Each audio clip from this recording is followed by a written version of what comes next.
침신대 지하철 앞에 이제 그 세계 종교 대통합주의를 가진 사람들이 이제 침신대 학생들 대상으로 이렇게 전도 활동을 펼쳤어요.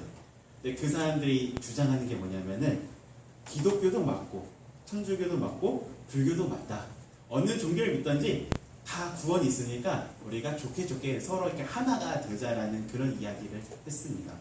전 딱 들어도 뭔가 이상하니까 아우 됐어요 하고 이제 지하철에 딱 탔는데 가만 보니까 어떤 그 옆에 있던 형제님이 그분에게 약간 좀 홀렸는지 같이 이야기를 나누고 있더라고요.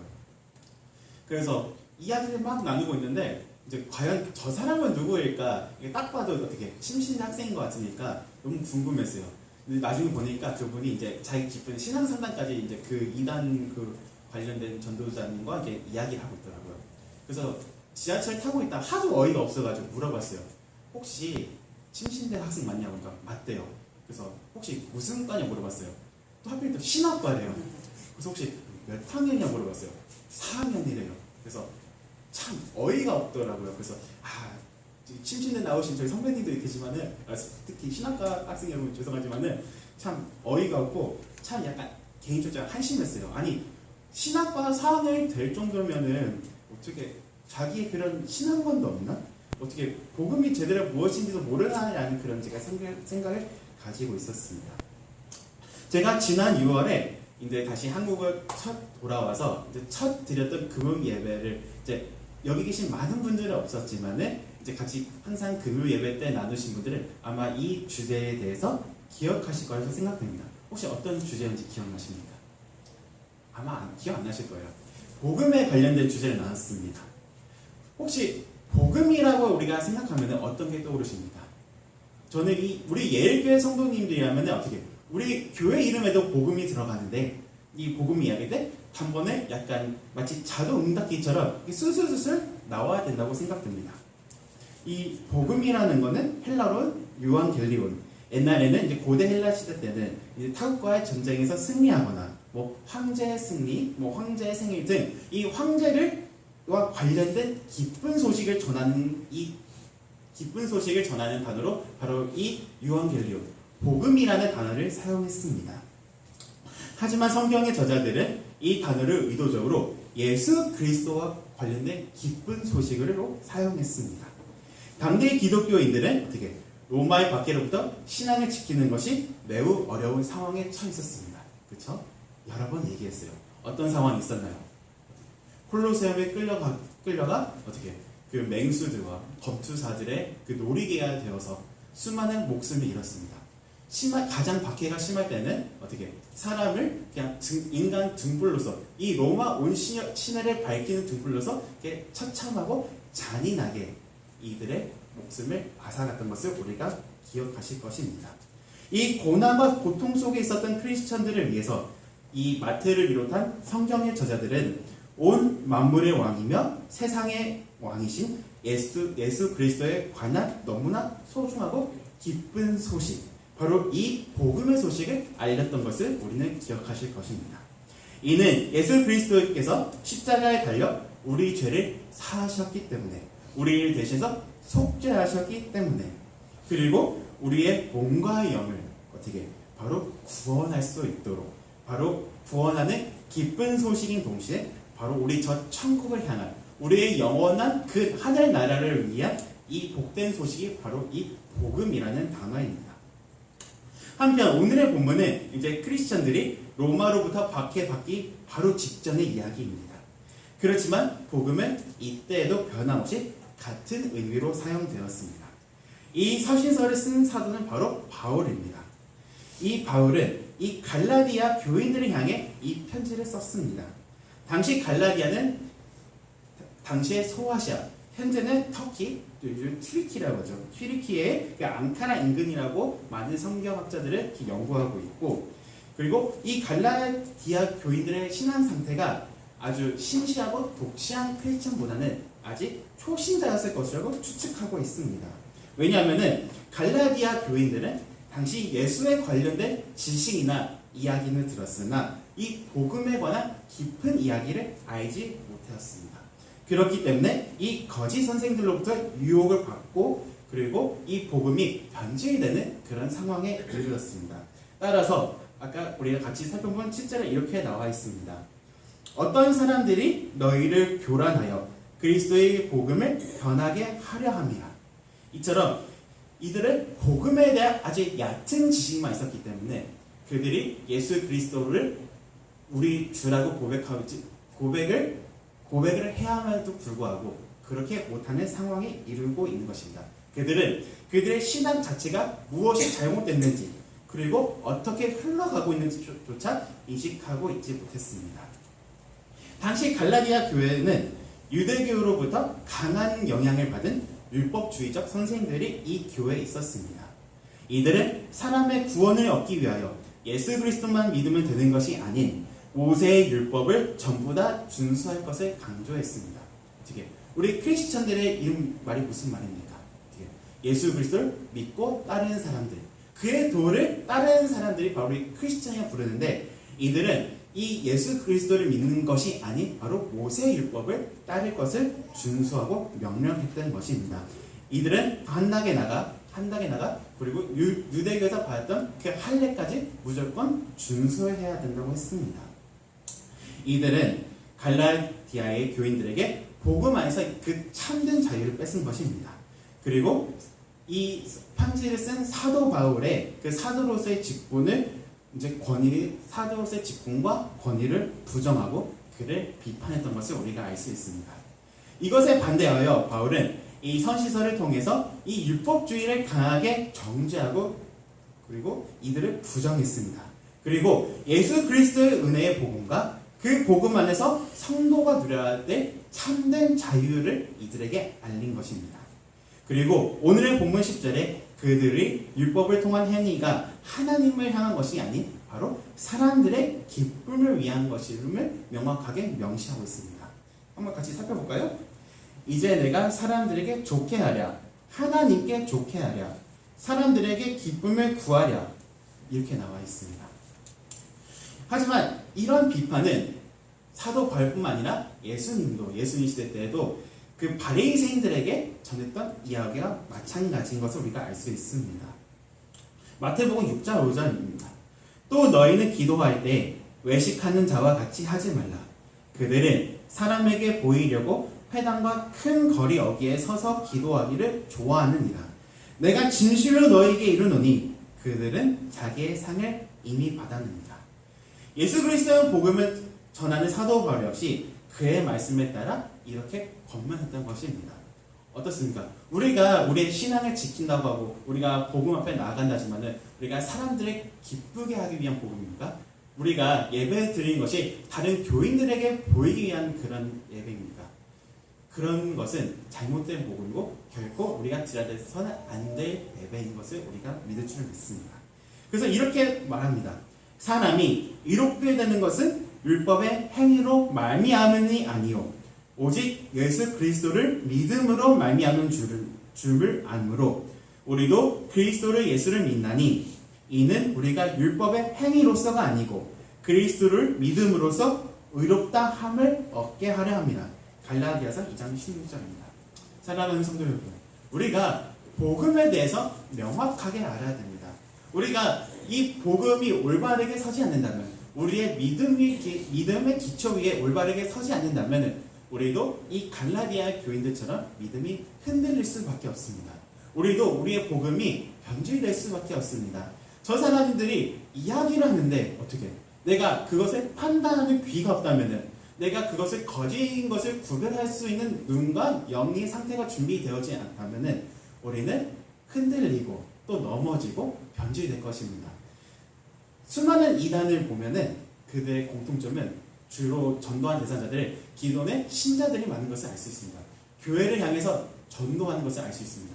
근데 그들이 그런 악마의 유혹에, 그런 미혹의 영에 속아 넘은 것은 이 복음이 올바르게 서지 않았기 때문입니다. 복음의 말씀이 무엇이 진리인지 알지 못했기에 그것을 미혹당하고 속는 것을 우리가 알 수 있습니다. 따라서 우리 성도님에게 강력하게 권고합니다. 우리가 복음을 올바르게 합시다. 그리고 다른 복음은 결코 있을 수 없습니다. 그래서 오늘 이 시간에는 조금 특별한 시간을 가져볼까 합니다. 우리가 이 갈라디안 교인들은 다른 복음이 무엇이 잘못된지 몰랐기 때문에 그렇게 넘어가고 속임에 넘어갔습니다. 하지만 이것은 오늘날에도 일어나고 있는 마찬가지 문제입니다. 이 이단의 역사는 아주 깁니다. 기독교가 초창기 그 초기교회가 시작됐을 때 이 이단도 함께 시작되었고 그 초기부터 지금까지 끊임없이 기독교인들을 공격하고 그들을 유혹한 것을 알 수 있습니다. 그래서 우리 예일교회 성도님들이 그 거짓 선생들 그리고 이 이단들이 그 주장하는 핵심을 짧게 살펴보고자 합니다. 그리고 우리가 무엇을 경계해야 될지 그리고 우리가 무엇이 잘못됐는지를 올바르게 알아가는 시간을 가지도록 하겠습니다. 이 이단을 자세히 살펴보면은 이 물건만 수출하고 수입하는 게 아니라 이 종교도 수출하고 수입하는 것을 알 수 있습니다.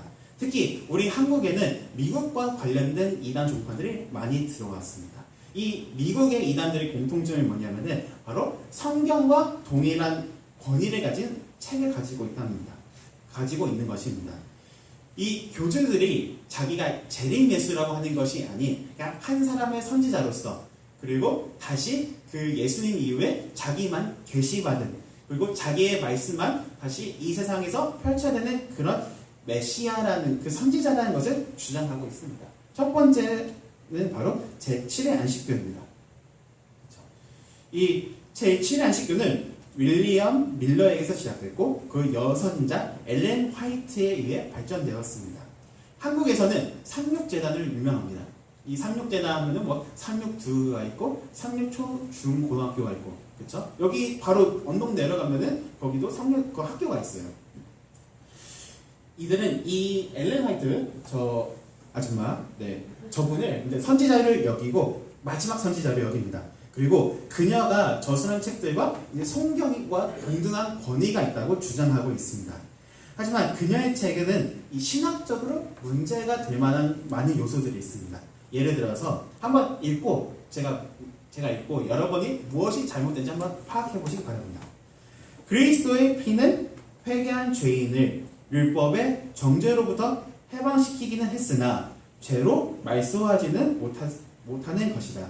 죄는 마지막 속죄의 때까지 하늘의 성소에 기록되어 있는 것이다. 이게 어떤 게 잘못됐나요? 한번 다시 읽어볼게요.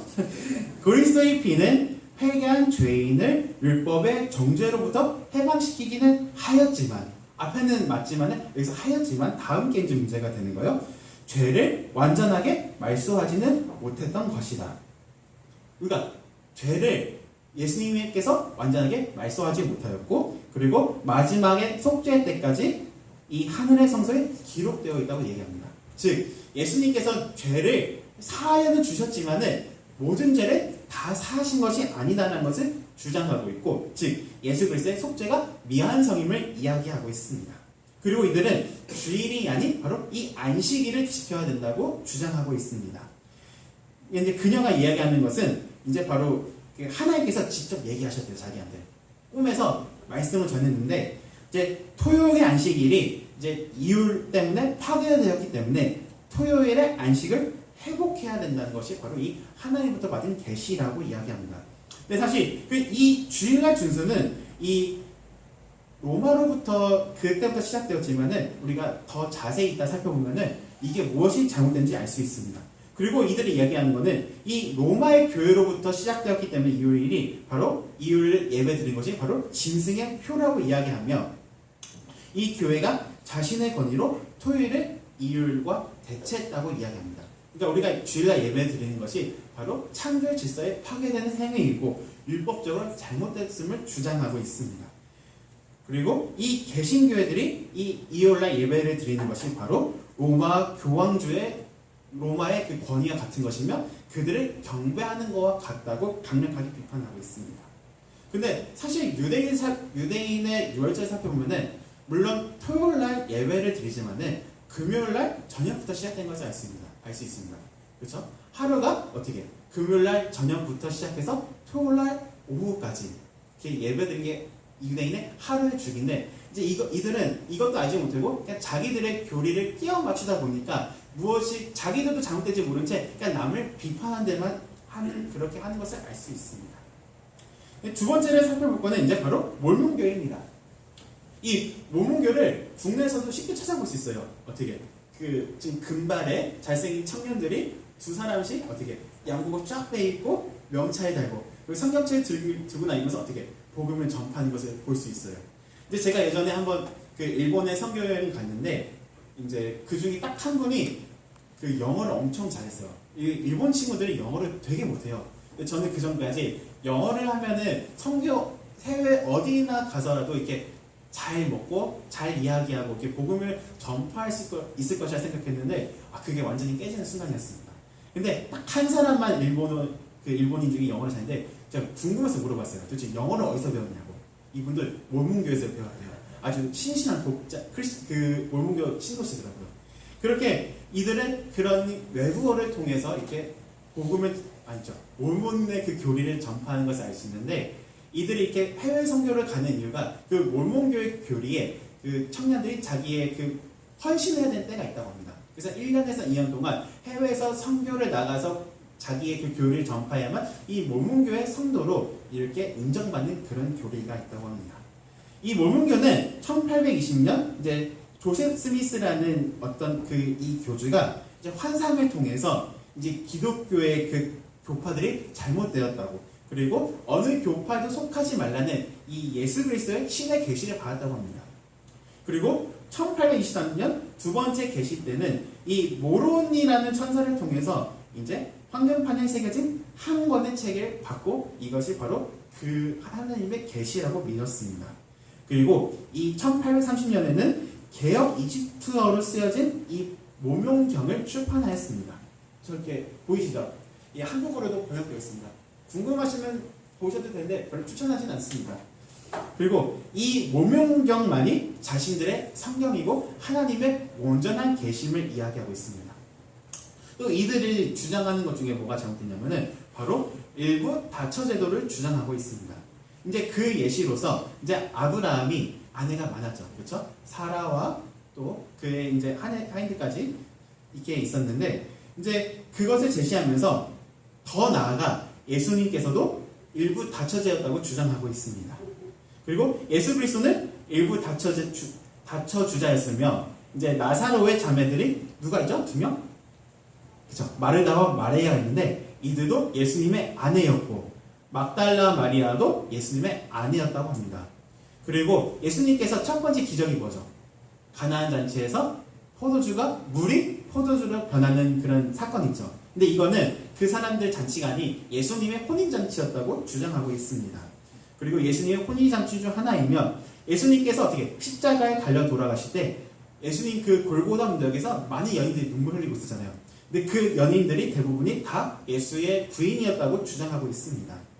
그래서 이 창시자였던 조셉 스미스는 약 50여 명의 아내를 두고 있었고 그의 아들이었던 브리검 영 역시 29명의 아내를 두었다고 합니다. 그러니까 이렇게 보면은 뭔가 좀 황당한 주장을 이렇게 믿는 것을 알 수 있어요. 세 번째는 이제 바로 여호와의 증인입니다. 그렇죠? 이 여호와의 증인은 찰스 러셀이라는 사람이 새롭게 이제 단체하는데 이 사람이 쓴 성경은 바로 신세개혁 성경이라는 겁니다. 신세개혁 성경을 사용함으로써 이제 잘못된 교리를 전파하고 있는데 이들의 잘못된 가장 큰 특징 중 하나는 바로 삼위일체 교리를 믿지 않는다는 것입니다. 삼위일체가 뭐죠? 성부, 성자, 성령이 다 하나님의 위격이고 동일한 하나님이다. 이거는 사실 설명하면 설명할수록 어려워요. 그래서 이거를 가지고 사실 이단에 빠지기 쉬운데 다 동일한 하나님이시며 다 성부, 성자, 성령 하나님께서 동시에 그것을 역사하시고 나타내신다는 그런 교리인데 이제 이들은 이것을 믿지 않습니다. 예수님께서는 이미 재림했다는 것을 주장하면서 이 삼위일체 교리가 이제 예수의 진리를 알지 못하는 이제 사탄의 술수이고 그리고 예수는 그저 피조물 중에서 가장 높은 피조물이라고 표현했습니다. 그러니까 즉 예수는 그냥 하나님이 아닌 가장 창조받은 사람 중에 가장 위대한 사람이라고 표현한 것입니다. 그리고 이 예수 그리스도께서 하나님 자체임을 부정하고 있습니다.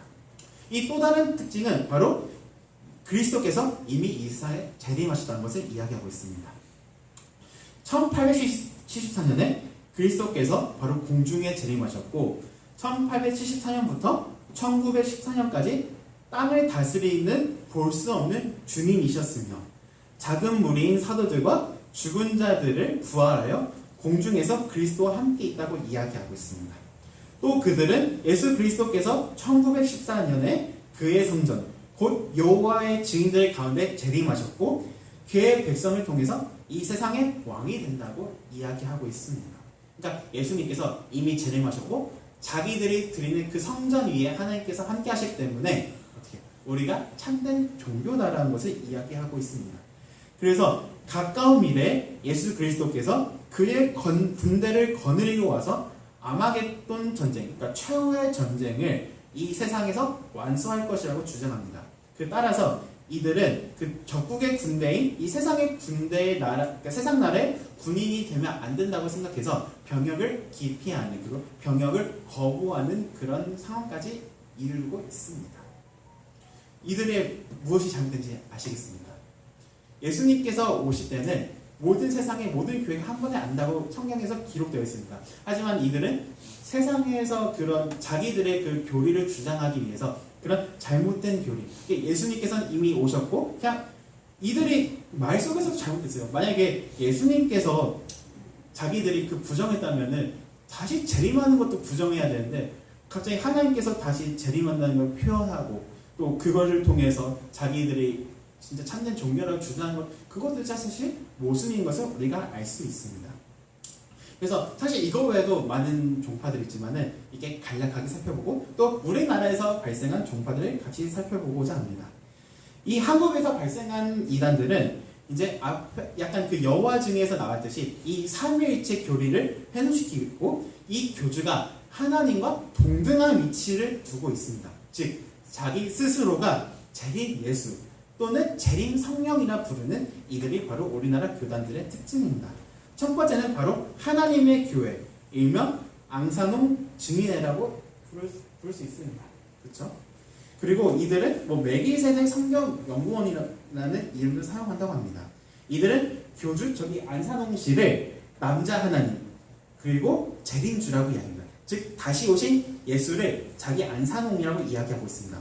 근데 되게 웃기게도 안타깝지 않습니다. 웃기게도 1985년에 2월 25일에 사망했습니다. 그리고 근데 성도들은 어떻게 이가 재림 예수이기 때문에 3일 후에 다시 부활할 것이라고 믿었습니다. 근데 어떻게 그는 예수님이 아니기 때문에 그냥 무덤으로 돌아갔어요. 그래서 부활하지 않았습니다. 근데 어떻게 이 종교를 이 이단이 유지하기 위해서 이들은 새로운 교리를 하나 만듭니다. 바로 저기 옆에 있던 매연이었던 장기일자를 여자 하나님 또는 하나님의 신부, 하나님의 아내라고 부르기 시작했습니다. 그리고 이 안산홍 씨를 뒤이러 바로 새로운 교주가 되었습니다. 이들은 보혜사 성령님이 아닌 예수님의 이름이 아닌 바로 안산홍의 이름으로 하나님께 기도를 해야만 구원을 받는다고 믿고 있습니다. 그리고 이들 역시 토요일을 안식일을 여기며 아까와 같이 이제 로마 콘스탄틴 황제 이후 기독교가 안식일을 토요일 대신 이 태양신을 섬기는 이유를 변주시켰다는 것을 강력하게 비판하고 있습니다. 그것 때문에 성령이 교회를 떠나고 교회는 악령이 가득 찼음을 주장하고 있습니다.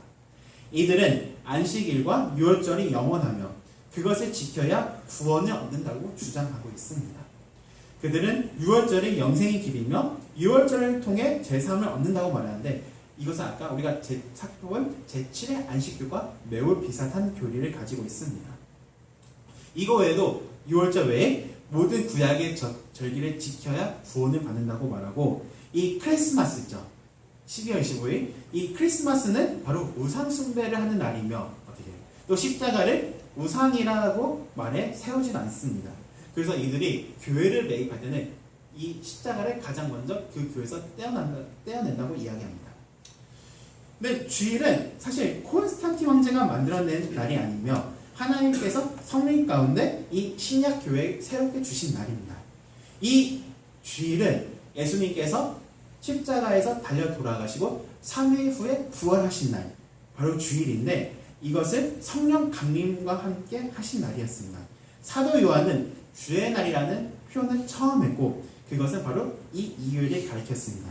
그리스도인들은 이미 사도 시대 때부터 그 주님께서 보내신 안식 후 첫날 바로 이 주일에 누리기 시작했습니다. 그리고 이 초대 유대인들은 이 안식일과 주일을 함께 지켰고 그 기쁨의 날로서 하나님께 예배를 드렸던 것을 우리가 알 수 있습니다. 따라서 이들의 주장 역시 잘못된 것을 알 수 있습니다. 우리가 두 번째로 살펴볼 것은 바로 제이메스입니다. 제이메스 아시죠? 정명석 씨. 그렇죠? 이 교주의 이니셜을 따서 제이메스라는데 또는 기독교 복음 성교회라고 부릅니다. 그리고 이 사람이 어렸을 때 통일교회에 있었는데 이 통일교회의 그 교리 영향을 받아서 그들의 교리를 그대로 사용하는 것이 특징입니다. 이 기독교 복음 성교회라는 말 때문에 사실 우리 복음교단에도 많은 그런 이단 취급과 핍박이 있었습니다. 그러니까 기독교를 대충 아는 사람들 그리고 우리가 대한예수로 복음교회가 잘 알려지지 않았기 때문에 우리가 이런 이단들로부터 예로부터 좀 공격을 받았던 것을 우리가 알 수 있습니다. 그래서 이 사람이 이제 통일교의 영향을 받았기 때문에 성경을 절대 비유와 상징이므로 문자적으로 해석하면 안 된다고 이야기하고 있습니다. 하나님의 특별 계시를 받은 사명, 즉 자기, 정명석만이 성경을 올바르게 해석할 수 있다고 이야기하고 있습니다. 하나님의 계시는 계속되고 있으며 정명석은 이제 연계를 수시로 왕래를 해서 이 하나님의 계시를 직접 듣고 이것을 통해서 말씀을 전파한다는 그런 잘못된 교리를 가르치고 있습니다. 그리고 그의 구원과 역시 잘못되어 있습니다. 그는 예수님은 영만 구원하고 즉 육체는 구원하지 못했다고 주장하고 있습니다. 심지어 사람은 죽은 후에도 구원할 기회는 있으며 복음을 듣지 못하고 죽은 자는 연옥에서 복음을 듣고 믿으면 구원받는다는 이야기를 하고 있습니다. 그리고 결정적으로 이 시대의 중심 인물이 어떻게 정명석을 믿어야 구원을 받을 수 있다고 합니다. 근데 이 사람은 이거 교리를 전파하면서 어떻게 많은 윤리적 문제를 일으켰습니다. 그래서 지금 현재는 저기 대전교도소에 들어가 계십니다. 그래서 우리 혜인 전도사님이 같이 얘기해 주셨는데 자기가 편지 우체국에서 일하는 알바를 하고 있어요. 근데 이 낯이 이게 제가 PPT를 만들다 부탁했었는데 이름이 되게 낯이 있대요. 알고 보니까 저 정명석 씨가 이제 보내는 편지를 자기가 맨날 치고 있었던 것이에요. 그렇게 우리 가까운 곳에 있는데 정말 예수님이라면은 올바른 복음을 전파해야 되는데 그 감옥에 있다는 거는 어떻게 법적으로도 이 사람이 사회적 윤리적으로도 처벌을 받을 만한 사람이기 때문에 저는 감옥에 있다고 생각합니다. 그리고 PPT 잠깐 넘겨주지 마시고 이제 마지막 우리가 신천지 살펴볼 건데 혹시 우리 사진 찍을 때 포즈 아시죠? 사진 찍을 때 어떻게 보통 그러니까 남자들은 화이팅을 많이 하고 자매들은 이렇게 V를 많이 해요. 혹시 한번 이렇게 V 한번 해보실까요? 어떻게 보통 V 어떻게 하세요? 그냥 다들 이렇게 하세요? 네, 그렇죠. 네, 다행이네. 한번 넘겨주세요. 이 신천지 요즘 미는 그 V가 이거래요. 이게 앞으로. 그래서 그 신천지 그런 자기의 신천지 성도를 알리기 위한 그런 사회적 그런 영향들을 요즘 다 이렇게 사진 찍는다 하더라고요. 그래서 어떤 사람들은 그런 걸 좀 합성하기도 하고 좀 그냥 모르고서 이렇게 하는 건데 저 사람이 신천지 성도다 이렇게 하는 경우가 있는데 이만식뿐만 아니라 그 단체 사진 이렇게 보면은 다 이렇게 승리 포즈를 하고 있더라고요. 어떻게 신천지는 되게 이제 많아요, 그렇죠? 이제 특히 코로나 때 그 유행병이 팍 퍼지면서 엄청나게 전국구로 알려진 그런 이단입니다. 심지어 예전에 이제 저희 전신이었던 제자 선교교회도 이제 신천지 당시 잘 알려지지 않았을 때 그런 공격을 받아서 저희가 좀 어려움에 처했던 그런 상황을 저는 기억 못하지만은 또 기억하시는 저희 선배 형님과 이제 저 집사님들이 있을 거라 생각합니다. 이제 이 신천지의 가장 중요한 교리는 세 가지로 압축할 수 있습니다. 첫 번째는 천국은 이 땅에 있다는 것입니다. 이게 신천지는 1984년 3월 14일에 이제 이만희 교주가 경기도 과천에 천국을 만들었다고 합니다. 그래서 신천지 교인들을 이제 천국은 죽어서 가는 것이 아닌 걸어서 간다고 이렇게 표현하고 있습니다. 걸어서 이 과천 땅에 간다고 합니다. 그래서 천국에 들어갔으니까 사람이 죽으면 안 된다는 그런 이상한 교리를 하고 있습니다. 근데 죽으면 안 되잖아요. 그래서 두 번째 교리가 바로 육체 영생의 교리입니다. 쉽게 말하면 죽지 않고 바로 이 땅에서 영원히 살 수 있다는 그런 말도 안 되는 교리를 표현하고 있습니다. 그래서 이 교리를 보완하기 위해서 나온 게 바로 이 14만 4천의 교리입니다. 이 요한계시록 10장에 나오는 이 14만 4천이라는 숫자가 있습니다. 근데 이것을 특정 그 신도수가 어떻게 채워지면은 하늘의 순교자들과 이 땅의 14만 4천이 결합돼서 어떻게 자신들은 죽지 않고 영원 불멸 그리고 영원한 육체를 가진다는 그런 교리를 가지고 있습니다. 근데 이 교리 때문에 이 사회적으로 여러 가지 문제가 발생하고 있습니다. 어떻게 이 신천지 성도들이 이 14만 4천에 들어가기 위해서 어떻게 이 과천 땅에 몰려들고 그리고 이 사람들이 자기가 들어가니까 다른 사람들을 전도해야 되는 그런 투철한 목적 의식과 사명을 가지고 있습니다. 그래서 자신들의 세상이 된다는 이 교리 때문에 어떻게 가출하고 이혼하고 어떻게 학업과 직장을 포기하고 이제 폭행과 테러를 각종 자살 그리고 이런 각종 사회적 문제를 일으키고 있는 것이 알 수 있습니다. 이제 예전에 저희 선배 전도사님이 이 신천지와 관련된 그 특별 그런 연설을 하고 다니는 저희 선배 전도사님이 있습니다. 근데 어느 날 이렇게 편지가 왔대요. 편지가 왔는데 자기가 신천지 장로인데 너 죽여버릴 거라고 이제 그런 식으로 협박 편지까지 보냈다고 합니다. 근데 그 형은 좀 감이 세가지고 그것까지 자랑스럽게 SNS에 이렇게 올려가지고 자기가 이런 협박을 받은 사람이다 이게 표현했는데 이처럼 이들은 자기가 똘똘하게 뭉쳐서 어떻게 미혹의 영이죠. 이것도 속아 넘어가서 자기가 그 14만 4천 명에 들어가기 위해서는 온갖 폭력과 그런 말도 안 되는 그런 일탈을 삼는 것을 우리가 알 수 있습니다. 우리 이렇게 오늘 다루지 않은 수많은 또 이단 종파들이 있습니다. 통일교, 구원파라 불리는 복음침례회, 또 만민중앙교회, 외국에는 철치 사이언스 등 이 순간에도 수많은 이단들이 생겨나고 있습니다. 최근에는 이 신천지도 가짜라고 이야기해서 어떻게 이만희 씨의 내연녀인 한 분이 이 새천지라는 이 이단 종파까지 만들었습니다. 이처럼 이 거짓되고 잘못된 복음의 문제는 이 시한부 종말론, 육체 영생, 그 자칭 하나님이라는 그런 수많은 이야기, 거짓 주장을 펼치고 있습니다. 그리고 일명 종교 사기를 벌이고 있는 거죠.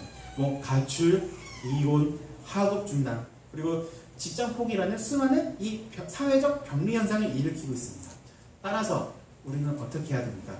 항상 깨어 있어야 됩니다. 이 사도 바울의 고백처럼 우리의 삶 속에서 믿음의 고백 속에서 우리 신앙이 바로 밑바탕 되어야 됩니다. 이 참된 그리스도의 복음만이 우리의 삶 속에서 영원한 줄을 믿습니다. 내가 그리스도와 함께 십자가에 못 박혔나니 즉 이제는 내가 사는 것이 아니요 오직 내 안에 그리스도께서 사시는 것이라. 이제 내가 육체 가운데 사는 것은 나를 사랑하사 나를 위하여 자기 자신을 버리신 하나님의 아들을 믿는 믿음 안에서 사는 것입니다. 아멘. 이제 제가 최근에 이제 교회 저희 전도사님과 이제 다른 교회 형제와 함께 이제 맥도날드에 간 적이 있습니다.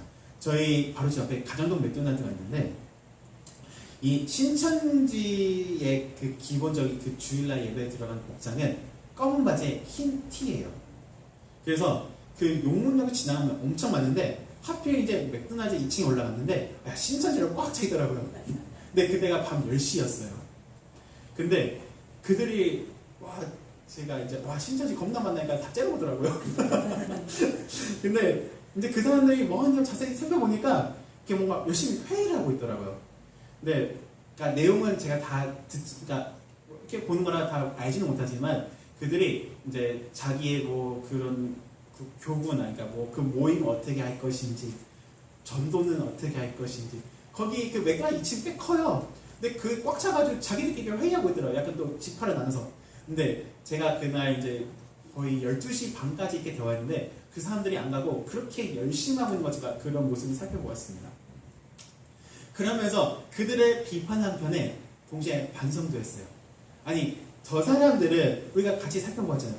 저는 잘못된 교리를 믿으면서도 저렇게 최선을 다하고 복음이 아니죠.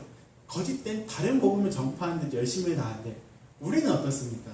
우리는 참된 복음이라고 이야기하면서도 예수 그리스도의 이 생명의 말씀이라고 이야기하면서 우리가 잘 모이지 않는 그런 모습들, 우리 복음을 어떻게 전달할까라고 고민하지 않는 모습들, 그리고 우리의 삶 속에서 어떻게 변화가 없는 그 모습들을 저는 반성하고 또 이렇게 이것을 우리가 나눠야겠다고 그런 마음을 가졌습니다. 예수님께서는 이렇게 말씀하셨습니다. 너희는 스스로 조심하라. 그렇지 않으면 방탕함과 술 취함과 생활의 염려로 마음이 둔하여지고 뜻밖의 그날이 덕과 같이 너에게 임하리라. 이 날은 온 지구상에 거하는 모든 사람에게 임하리라. 이러므로 너희는 장차 올 이 모든 일을 능히 피하고 인자 앞에 서 있도록 항상 기도하며 깨어 있으라 하시니라. 누가복음 21장 34절에서 36절 말씀입니다.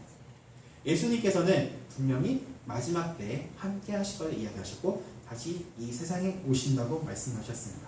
그리고 이 지구상에 거하는 모든 사람에게 임한다고 이야기하고 있습니다. 이 이단 종파들처럼 한 사람을 어떻게든 이용해서 거짓 복음을 전하는 것이 아니라 이 세상의 모든 사람들에게 다시 오셔서 각 사람의 죄에 맞게 심판하시고 천국과 지옥으로 나누신다고 이야기하고 있습니다. 그리고 그 날에 우리가 과연 어느 편에 서 있을지는 저는 감히 알지 못합니다. 하지만 바라는 것은 우리가 여기 계신 한 분 한 분이 그 하나님과 함께하는 그 천국의 길을 간절히 소망합니다. 그래서 항상 깨어 있어야 됩니다. 항상 기도해야 됩니다. 이 참된 복음의 진리로서 우리의 그 전신갑주를 입어야 됩니다. 그리고 우리의 선한 믿음의 싸움에서 이기고 승리하여 저 다른 복음이 정말 다른 것으로 끝나고 우리가 정말 진실된 복음으로서 하나님의 말씀으로 내 삶 속에 가득하는 우리 성도님들이 되었으면 좋겠습니다. 아멘. 우리 시간 같이 찬양하며 나아가겠습니다.